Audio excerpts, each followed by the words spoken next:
नमस्कार दोस्तों, विप्र एस्ट्रोलॉजी में आप सबका बहुत स्वागत है। आज हम एक और कुंडली विश्लेषण लेके आए हैं। आज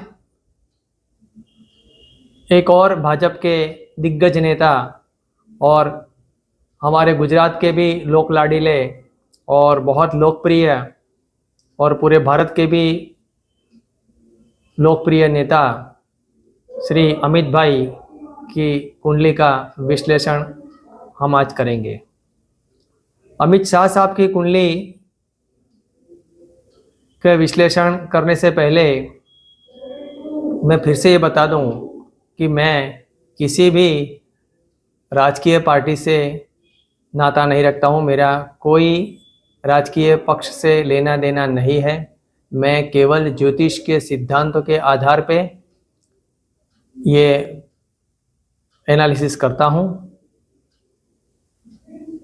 आशा रखता हूं आप सबको ये वीडियो भी बहुत पसंद आएगा।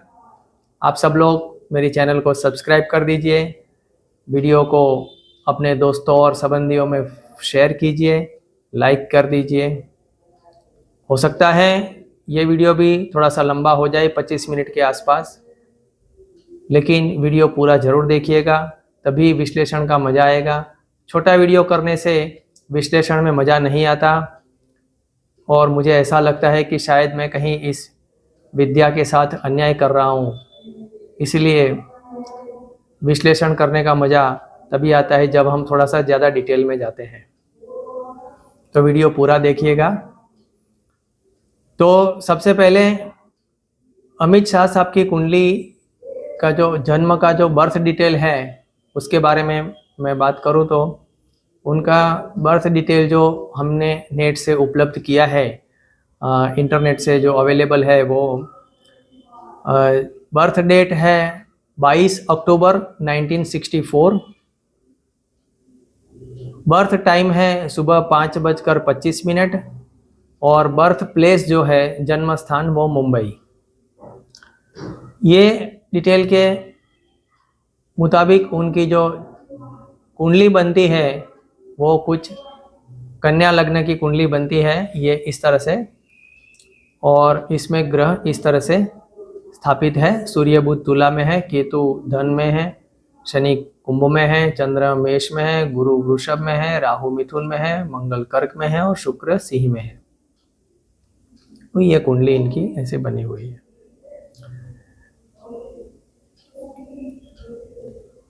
तो इनकी कुंडली में हम 2-3 बड़े राजयोग जो जबरदस्त है उसके बारे में चर्चा करेंगे, धर्म कर्माधिपति योग के बारे में चर्चा करेंगे, और सबसे इम्पोर्टेंट जो है वो ये गृह मंत्री ही क्यों बने, इनको गृह मंत्री, होम मिनिस्ट्री ही क्यों मिली है, ये अपन खास देखेंगे। तो समय न खराब करते हुए आइए हम सीधे कुंडली पे आ जाते हैं। तो ये है अमित शाह साहब की कुंडली, इसमें कन्या लग्न है। तो सबसे पहले हम इनको पॉलिटिक्स में सत्ता में आए कैसे, सत्ता के साथ उनका लेना देना कैसे रहा, क्यों रहा, ये देखते हैं। तो कुंडली में कन्या लग्न और दसम भाव मिथुन राशि, यानी लग्नेश और दशमेश दोनों ही बुध है। और दशमेश यानी सत्ता भाव का स्वामी भी बुध है और वो स्वाति नक्षत्र में है। स्वाति नक्षत्र में तुला राशि में बैठे हुए हैं, दूसरे भाव में। स्वाति नक्षत्र के देवता वायुदेव हैं। उनकी एक स्वतंत्रता, उनका एक प्रतीक है, वो स्वतंत्र विचारधारा रखते हैं, स्वतंत्र तरीके से कार्य करते हैं। तो उनके कार्य क्षेत्र और राजकाज सत्ता के लिए उनकी विचारधारा हमेशा से स्वतंत्र रही है। वो अपने तरीके से ही सोचते हैं और अपने तरीके से ही काम करते हैं। अब इनको सत्ता कैसे मिली है? तो सत्ता भाव का स्वामी और सत्ता कारक सूर्य, ये दोनों एक साथ तुला राशि में बैठे हुए हैं। फिर क्या चाहिए? सबसे बड़ी बात तो ये हो गई। अब इनकी कुंडली में गुरु नवम भाव में वृषभ राशि में दिख रहा है, किंतु भाव चलित में गुरु बृहस्पति अष्टम भाव में आ जाते हैं चंद्र के साथ। ये मैंने अलग कलर से कुंडली में दिखाया हुआ है। अब गुरु यहाँ आ जाने से अष्टम भाव में, वहां से सीधा वो शुभ दृष्टि सूर्य और बुध पर अपनी दृष्टि प्रभाव भी डाल रहे हैं। तो गुरु जी की कृपा भी हो गई। सूर्य और बुध दोनों सत्ता का कारक और सत्ता भाव का स्वामी, इसलिए उनका सत्ता से लेना देना और राजकारण से लेना देना रहा है और हमेशा रहेगा। अब एक और चीज बहुत अच्छी देखी मैंने कि बृहस्पति है, गुरु बृहस्पति, वो इनके कृतिका नक्षत्र में है।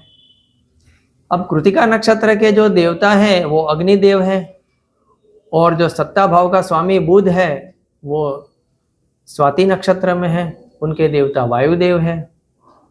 और अग्निदेव और वायुदेव परम मित्र कहलाते हैं। परम मित्रता है इन दोनों में, यानी ये अग्नि और वायु ये दोनों मिलकर, यानी बुध और गुरु ये दोनों मिलकर उनको हमेशा सफलता दिलाते रहे हैं और दिलाते रहेंगे।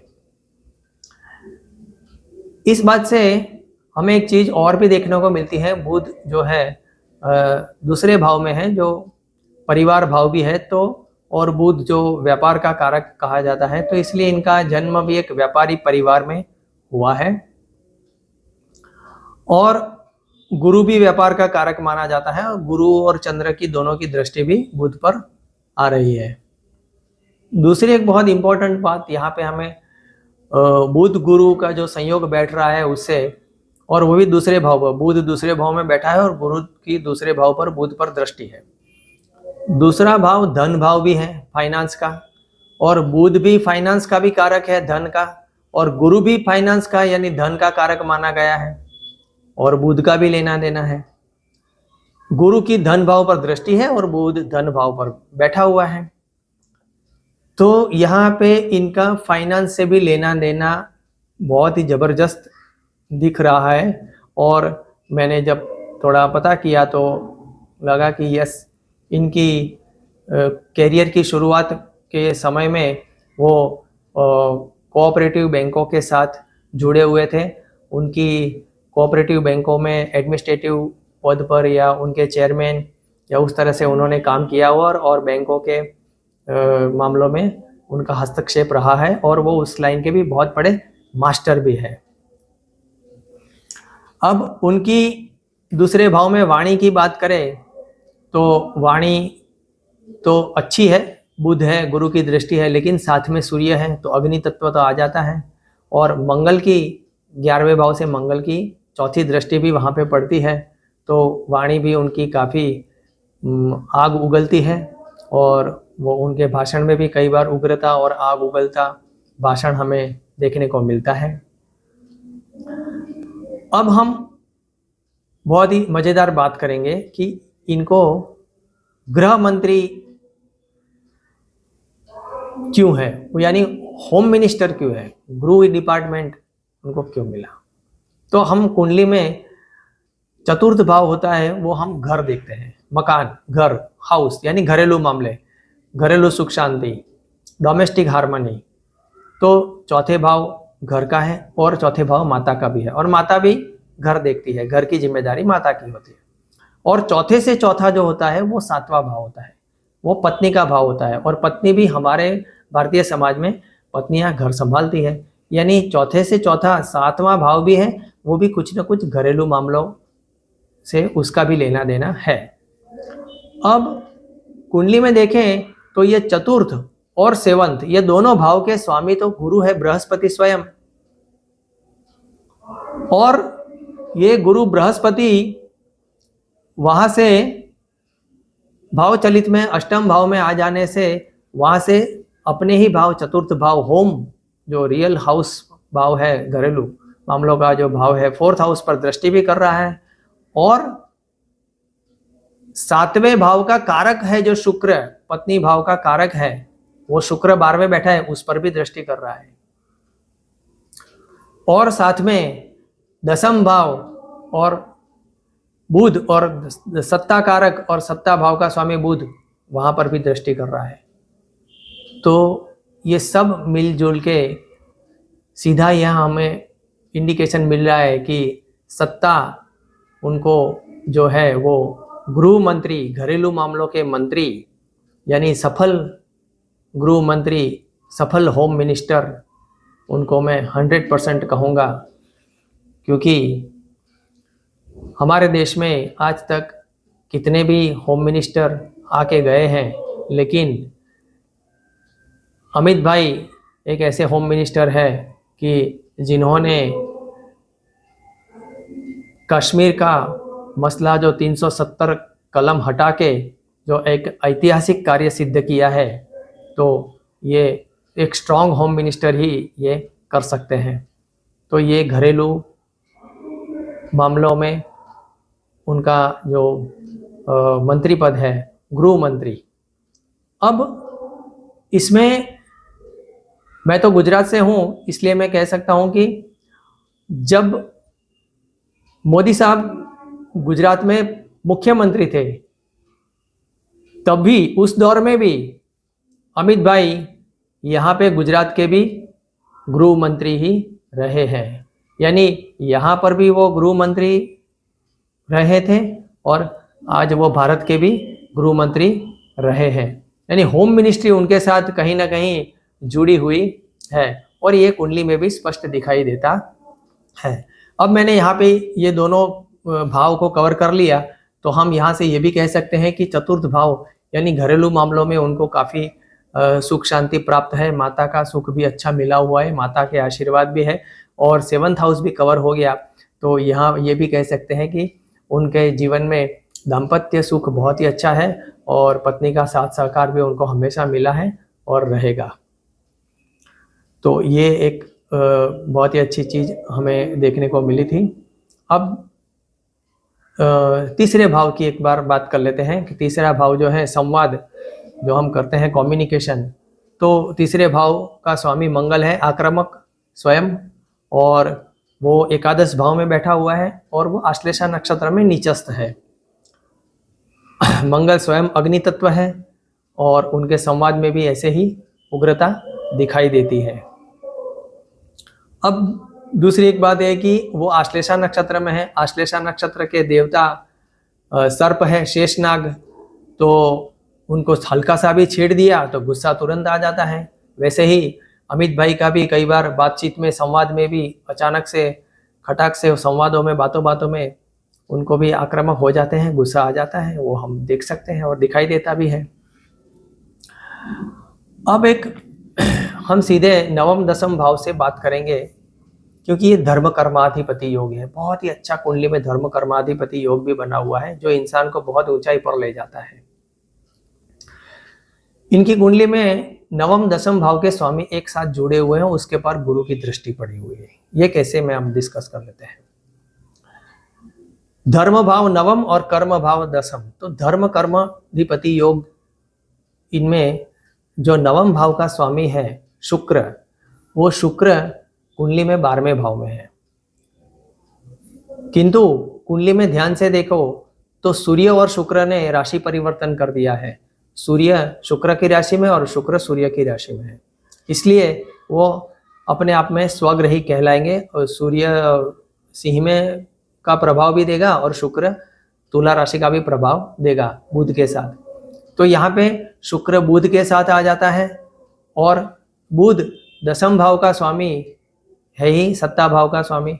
तो यहाँ पे नवम और दशम दूसरे भाव में एक साथ हो जाते हैं राशि परिवर्तन करके शुक्र के। तो इस तरह से ये नवम दशम भाव इकट्ठा हो गए और उस पर मैंने पहले ही कहा कि चलित कुंडली से गुरु की सीधी कृपा दृष्टि उन पर पड़ रही है। तो इसकी वजह से ये बहुत ही अच्छा धर्म कर्माधिपति योग बना हुआ है, जो हमें जीवन में अपार सफलता देता है और उनको अपार सफलता का कारण एक ये और भी बना हुआ है। एक और जबरदस्त राजयोग मैंने सिर्फ और सिर्फ इनकी कुंडली में देखा। मैंने आज तक मेरे लाइफ में बहुत सारी कुंडलियां देखी है, लेकिन जो राजयोग अमित भाई की कुंडली में जो मैंने देखा है वो आज तक मैंने अभी तक नहीं देखा, जिसको हम लोग ज्योतिष की भाषा में विपरीत राजयोग बोलते हैं। और विपरीत राजयोग में ऐसा कुछ होता है कि जो छठा, आठवां और 12वां भाव है वो दुह स्थान कहलाते हैं, दुष्ट स्थान है। तो उनके भाव के स्वामी अगर उन्हीं भाव में अगर कहीं बैठे हुए हैं तो वो विपरीत राजयोग बनाते हैं। लेकिन किसी भी कुंडली में मैंने पूर्णतः तीनों के तीनों भाव के स्वामी बैठे हुए नहीं देखे। किसी के एक का होगा तो दो का नहीं होगा, किसी का दो का होगा तो एक नहीं होगा।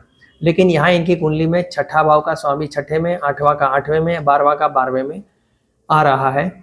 ये पूर्ण विपरीत राजयोग बना रहा है। वो कैसे, वो देखते हैं। तो छठा भाव में कुंभ राशि है और छठे भाव का स्वामी शनि कुंभ राशि में ही अपने स्वामी अपने ही राशि में स्वग्रही होकर बैठा हुआ, यानी छठा तो छठा भाव में छठे भाव का स्वामी बैठा हुआ है। अब अष्टम भाव की बात करते हैं। अष्टम भाव में चंद्र बैठा हुआ है, लेकिन अष्टम भाव का स्वामी मंगल वो कर्क राशि में नीचस्थ है।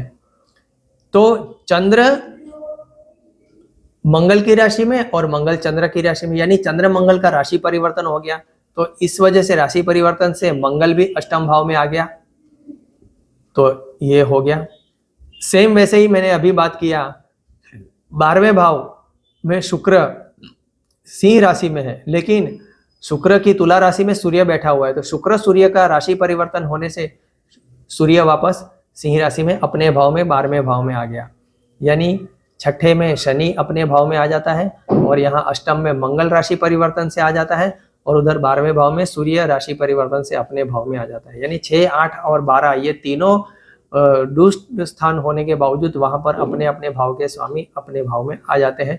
यानी यहाँ पे ये पूर्ण विपरीत राजयोग बनता है। और ये विपरीत राजयोग ऐसा होता है कि ये इंसान को बहुत ही कठिनाइयों के और सभी बाधाओं को पार करके जीत की ओर ले जाता है और सफलताओं की ओर ले जाता है। बहुत सारे बाधाएं पार करनी होती है, बहुत सारे विघ्न आते हैं, बहुत सारे परेशानी भी आती है, लेकिन उनको कंप्लीट करके वो आगे बढ़ते हैं और सफलता पाते हैं। तो ये एक बहुत ही अच्छा देखने को मिला है। अब हम बात करते हैं पंचम भाव में और छठे भाव की। पंचम और छठम दोनों राशि का स्वामी शनि है, वो छठे भाव में है, मकर और कुंभ। तो और शनि स्वग्रही है, अभी अपनी बात हुई, वो कुंभ राशि में और वो धनिष्ठा नक्षत्र में है। धनिष्ठा नक्षत्र एक आक्रामक नक्षत्र है। उनके देवता अष्टवसु वो बहुत ही आक्रामक है और उस पर गौर से देखा जाए तो 11वें भाव से जो मंगल है वो सीधा पंचम भाव पर भी दृष्टि करता है और छठे भाव पर बैठा शनि पर भी दृष्टि करता है। तो यहाँ दोनों जगह उसकी दृष्टि भी है। तो पंचम भाव से हम मंत्रणा की बात करते हैं तो उसका स्वामी शनि धनिष्ठा नक्षत्र में होने से और मंगल की उस पर दृष्टि होने से उनकी मंत्रणा शक्ति तो बहुत ही है। राजकीय मंत्रणा करने में वो बहुत माहिर है, लेकिन उसमें भी आक्रामकता तो है ही। वो अपनी बात किसी भी हालत में वो मनवा ही लेते हैं और उनका बातचीत करने में और मंत्रणा करने में भी आक्रामक व्यवहार भी हो सकता है और होगा। क्योंकि एक और चीज है, पंचम से पंचम जो है वो नवम भाव आता है और वहाँ पे गुरु बैठा हुआ है, लेकिन उसका स्वामी शुक्र है और शुक्र के साथ भी सीधा पंचम भाव का स्वामी शनि वो नवम भाव के स्वामी शुक्र से भी कनेक्टेड है राशि दृष्टि से। तो और शुक्र जो है उस पर भी मंगल की नक्षत्र दृष्टि भी पड़ती है। यानी यहाँ पर भी ये स्पष्ट हो रहा है कि उनकी मंत्रणा के अंदर आक्रामकता तो स्पष्ट दिखाई देती है। अब हम छठे भाव में बात करेंगे। छठे भाव से हम ज़्यादातर शत्रु और रोग के बारे में देखते हैं। तो पहले हम थोड़ा सा शत्रु के बारे में देख लेते हैं। तो छठे भाव में शनि स्वग्रही है, शत्रु विजय योग बना रहा है, धनिष्ठा नक्षत्र में है, उस पर मंगल की दृष्टि है। तो यहाँ ये स्पष्ट बताता है कि शत्रुओं पर वो आक्रामकता से टूट पड़ते हैं, या तो मतलब शत्रुओं पर उनका प्रहार जो होता है बहुत ही आक्रामक रवैये से होता है, और शत्रु को सीधी सजा देने की ही बात, या तो शत्रु को हटा देने की बात, कि शत्रु तो चाहिए ही नहीं, हमारा शत्रु हमें, हमारे ये नहीं, मतलब आक्रामक रवैया है उनका शत्रुओं की तरफ, और वो रहेगा। अब हम बात करेंगे छठे भाव में रोग के बारे में। ये थोड़ा सा सीरियस मैटर है। छठे भाव में शनि धनिष्ठा में है, उस पर मंगल की दृष्टि है। अब मंगल कहाँ बैठा हुआ है? वो छठे से छठे यानी एकादश भाव में, यानी छठे से छठा जो है वो मंगल है, बैठा हुआ है, और मंगल की स्वयं की छठे भाव पर दृष्टि भी है, और छठे भाव में शनि है। तो यहाँ कहीं ना कहीं रोग की बढ़ोतरी होने का संकेत मिल रहा है। अब वो किस तरह का होगा? तो यहाँ पे मंगल जो है वो आश्लेषा नक्षत्र में है। आश्लेषा नक्षत्र के देवता सर्प यानी शेषनाग है, नाग है, उनके अंदर जहर भरा हुआ है। तो मंगल की शनि के ऊपर सीधी जहरीली दृष्टि, पॉइजनस दृष्टि एस्पेक्ट होने की वजह से कहीं थोड़ा सा ये इंडिकेशन मिल रहा है कि उनको जो भी बीमारी आएगी या आ सकती है, तो आने की संभावना दिख रही है, वो जहर जैसे शरीर में फैल जाता है, वैसे ही कोई शरीर में फैल जाने वाली कोई बीमारी उनको होने की पूरी संभावना दिख रही है। क्योंकि शनि पर मंगल की जहरीली दृष्टि है, उसके साथ साथ उसी मंगल की लग्नेश बुध पर भी चौथी दृष्टि है। तो इसलिए इनकी हेल्थ का थोड़ा सा इंडिकेशन मिल रहा है कि आने वाले समय में उनको हेल्थ का ध्यान रखने की बहुत ज़रूरी है। मैं भी यहाँ से आपको, अमित भाई को विनती कर रहा हूँ कि आप अपनी स्वास्थ्य का ध्यान रखें, आपकी स्वास्थ्य अच्छी रहे, ये हमारी कामना है। और उसके बाद हम अष्टम भाव की बात कर लेते हैं। सप्तम भाव की तो बात हो गई। अष्टम भाव में चंद्र जो है भरणी नक्षत्र में है, और भरणी नक्षत्र हमें एक ही सिद्धांत सिखाता है, पूरा का पूरा अपने आप में बदलाव लाना, एक नई शुरुआत, एक नया जीवन। तो उन्होंने भी अपने जीवन में काफ़ी कुछ उतार चढ़ाव देखे हैं, और बहुत बड़े बड़े देखे हैं। जब वो गुजरात में थे उनके पर बहुत सारे एलिगेशन लगे थे, यहाँ तक कि उनको कुछ लोग वो तड़ीपार बोलते हैं, यानी तड़ीपार कर दिया था। यानी ऐसा लगता था कि उस वक्त की कि अमित भाई की कैरियर ख़त्म हो गई। लेकिन वो अमित भाई पूरा चेंज होके, मेक ओवर होके नए अमित भाई बाहर आए, और आज के अमित भाई और उस वक्त के अमित भाई में हमें बहुत ही बदलाव देखने को मिलता है। तो जीवन में ऐसे पड़ाव आए, फिर भी उन्होंने एक नया जीवन की शुरुआत की, और नए अमित भाई बनकर बाहर आए, और सभी परिस्थिति का सामना करके जीत हासिल की। तो ये चंद्र जो उनका भरणी नक्षत्र में है, उनका मन वहाँ से मक्कम है और अपने आप को बदलाव करने की क्षमता देता है। अब चलित कुंडली में गुरु भी अष्टम भाव में है, तो यहाँ गुरु और चंद्र दोनों शुभ ग्रह अष्टम भाव में होने से, और यहाँ पर सूर्य, बुध और शनि की तीनों की दृष्टि भी पड़ती है अष्टम भाव पर। तो यहाँ से थोड़ा सा हमें एक और भी इंडिकेशन मिल रहा है कि अष्टम भाव से हमें एक लंबी बीमारी का भी हम देखते हैं। तो कोई एक लंबी बीमारी भी आने का संकेत मिल रहा है। लेकिन पॉजिटिव बात यह है कि अष्टम भाव पैतृक संपत्ति उनको बहुत ही अच्छी प्राप्त हुई है, या फिर होने की संकेत दे रहा है। नवम दशम भाव की तो बात हो गई। धर्म कर्माधिपति, उनका योग बहुत ही अच्छा हो रहा है। लेकिन फिर भी मैं एक बात बता दूं कि नवम भाव जो धर्म भाव है, वहाँ पर धर्म के जो कारक है गुरु बृहस्पति, जो ब्राह्मण है, वो बैठे हुए हैं, और उस भाव का जो स्वामी है शुक्राचार्य, वो भी ब्राह्मण है। तो दोनों ही गुरु हैं और दोनों ही धर्म के गुरु हैं, इसलिए उनके अंदर धर्म भावना बहुत ही दिल में भरी हुई है, और धर्म के लिए लड़ाई लड़ने के लिए वो हमेशा तत्पर रहते हैं। अब एकादश की भाव की बात करें, 11वें भाव, तो एकादश भाव में मंगल कर्क राशि में है और आश्लेषा नक्षत्र में है। उनके देवता सर्प है मैंने कहा, और उनकी पंचम भाव पर दृष्टि है।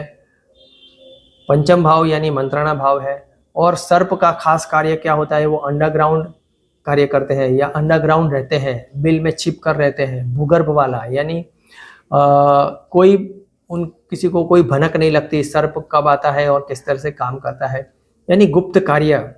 यानी ये मंगल उनको ये दिखाता है कि उनकी गुप्त मंत्रणा, गुप्त विश्लेषण, गुप्त बातचीत या गुप्त कार्यवाही या शत्रुओं पर गुप्त तरीके से टूट पड़ना, प्रहार करना, यही सब उनको प्रेरणा देता है और इसी से उनको लाभ मिलने की संभावना है और लाभ होगा ऐसा संकेत भी देता है, क्योंकि अल्टीमेटली मंगल लाभ भाव में बैठा हुआ है। तो यही उनका 11वें भाव में जो मंगल आश्लेषा में है वो कुछ यही इंडिकेट कर रहा है। अब मैं 12वें भाव में शुक्र है सिंह राशि में पूर्व फाल्गुनी नक्षत्र में, तो बहुत ही अच्छा है। यहाँ पे उसके देवता है भग आदित्य, यानी जीवन में सब तरह के से सुख शांति समृद्धि भोग विलास वैभव ये सब उनको प्राप्त हुआ है और वो उन्होंने भोगा हुआ है और भोगते रहेंगे। और उस पर गुरु की भी कृपा दृष्टि पड़ी हुई है, बहुत ही अच्छा दाम्पत्य जीवन भी उनको मिला हुआ है। लेकिन 12वां भाव होता है वो छुपे शत्रुओं का भी होता है। तो सामान्य तौर पर जो नॉर्मल छुपे शत्रु तो उनका कोई कुछ नहीं बिगाड़ सकते, किंतु राजकीय छुपे शत्रु से उनको हमेशा बच के रहने की आवश्यकता है, क्योंकि 12वें भाव में जो शुक्र है उसने सूर्य के साथ राशि परिवर्तन किया है। तो सूर्य का प्रभाव भी 12वें भाव में आने से, वहाँ पे शनि और सूर्य का सामना हो जाने से, आमने सामने हो जाने से राजकीय सूर्य राज सत्ता से लेन देन रखता है, इसलिए राजकीय छुपे शत्रुओं से उनको हमेशा बच के रहने की जरूरत है और राजकीय छुपे शत्रु ही उनको परेशान कर सकते हैं। ये पूरा इंडिकेशन है। तो ये मैंने अमित भाई की कुंडली का विश्लेषण किया है, जितना हो सके उतना जल्दी मैंने वीडियो शूटिंग किया है, फास्ट बोलने का प्रयास किया है। आशा रखता हूँ आप सबको ये वीडियो बहुत पसंद आया होगा। सब लोग मेरी चैनल को सब्सक्राइब कर दीजिए, अपने दोस्तों में और फैमिली में वीडियो शेयर कर दीजिए और चैनल को सब्सक्राइब करके वीडियो को लाइक भी कर दीजिए। बहुत बहुत धन्यवाद। नमस्कार।